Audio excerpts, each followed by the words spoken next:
ओम श्री गणेशाय नमः। दुर्गा सप्तशती 7वां अध्याय। मैं मातंगी देवी का ध्यान करता हूँ। वे रत्न में सिंहासन पर बैठकर पढ़ते हुए तोते का मधुर शब्द सुन रही हैं। उनके शरीर का वर्ण श्याम है। वे अपना एक पैर कमल पर रखे हुए हैं और मस्तक पर अर्धचंद्र धारण करती हैं। वे कहार पुष्पों की माला धारण किए हुए वीणा बजाती हैं। उनके अंग में कसी हुई चोली शोभा पा रही है। वे लाल रंग की साड़ी पहने हुए हाथ में शंखमय पात्र लिए हुए हैं। उनके वदन पर मधु का हल्का हल्का प्रभाव जान पड़ता है और ललाट में बेंदी शोभा दे रही है। ऋषि कहते हैं, तदनंतर शुंभ की आज्ञा पाकर वे चंड मुंड आदि दैत्य चतुरंगिनी सेना के साथ अस्त्र शस्त्रों से सुसज्जित हो चल दिए। फिर गिरिराज हिमालय के सुवर्ण में ऊंचे शिखर पर पहुंचकर उन्होंने सिंह पर बैठी हुई देवी को देखा। वे मंद मंद मुस्कुरा रही थी। उन्हें देखकर दैत्य लोग तत्परता से पकड़ने का उद्योग करने लगे।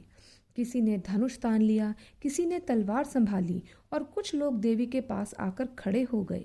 तब अंबिका ने उन शत्रुओं के प्रति बड़ा क्रोध किया। उस समय क्रोध के कारण उनका मुख काला पड़ गया, ललाट में भौहें टेढ़ी हो गई और वहां से तुरंत विकराल मुखी काली प्रकट हुई, जो तलवार और पाश लिए हुए थी। वे विचित्र खटवांग धारण किए और चीते के चर्म की साड़ी पहने नरमुंडों की माला से विभूषित थीं। उनके शरीर का मांस सूख गया था, केवल हड्डियों का ढांचा था, जिससे वे अत्यंत भयंकर जान पड़ती थीं। उनका मुख बहुत विशाल था।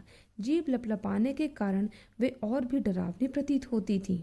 उनकी आंखें भीतर को धसी हुई और कुछ लाल थीं। वे अपनी भयंकर गर्जना से संपूर्ण दिशाओं को गुंजा रही थीं। बड़े बड़े दैत्यों का वध करती हुई वे कालिका देवी बड़े वेग से दैत्यों की उस सेना पर टूट पड़ी और उन सबको भक्षण करने लगी। वे पार्श्व रक्षकों, अंकुशधारी महावतों, योद्धाओं और घंटा सहित कितने ही हाथियों को एक ही हाथ से पकड़कर मुंह में डाल लेती थीं। इसी प्रकार घोड़े, हाथी और सारथी के साथ रथी सैनिकों को मुंह में डालकर वे उन्हें बड़े भयानक रूप से चबा डालती थी। किसी के बाल पकड़ लेती, किसी का गला दबा देती और किसी को पैरों से कुचल डालती और किसी को छाती के धक्के से गिराकर मार डालती थी।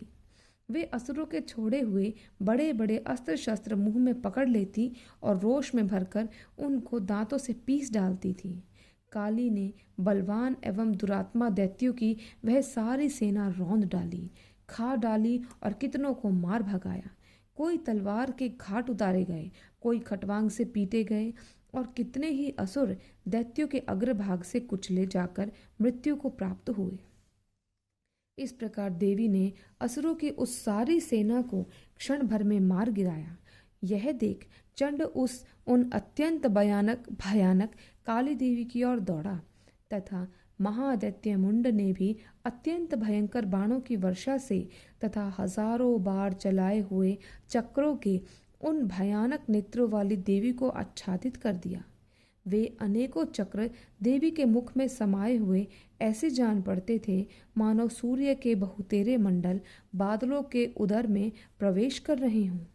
तब भयंकर गर्जना करने वाली काली ने अत्यंत रोष में भरकर विकट अट्टहास किया। उस समय उनके विकराल वदन के भीतर कठिनता से देखे जा सकने वाले दांतों की प्रभा से वे अत्यंत उज्जवल दिखाई देती थीं। देवी ने बहुत बड़ी तलवार हाथ में ले हम का उच्चारण करके चंड पर धावा किया और उसके केश पकड़कर उसी तलवार से उसका मस्तक काट डाला। चंड को मारा गया देख मुंड भी देवी की ओर दौड़ा। तब देवी ने रोष में भरकर उसे भी तलवार से घायल करके धरती पर सुला दिया। महापराक्रमी चंड और मुंड को मारा गया देख मरने से बची हुई बाकी सेना भय से व्याकुल होकर चारों ओर भागने लगी।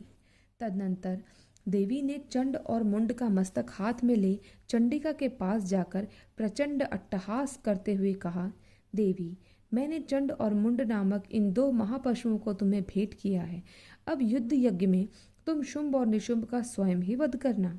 ऋषि कहते हैं, वहां लाए हुए उन चंड मुंड नामक महादैत्यों को देखकर कल्याणमयी चंडी ने कालिके से मधुर वाणी से कहा, देवी, तुम चंड और मुंड को लेकर मेरे पास आई हो, इसलिए संसार में चामुंडा के नाम से तुम्हारी ख्याति होगी। इस प्रकार श्री मार्कंडेय पुराण में सावर्णिक मनवंतर की कथा के अंतर्गत देवी महात्म्य में चंड मुंड वध नामक 7वां अध्याय पूरा हुआ। बोलिए जगत जननी माता की जय।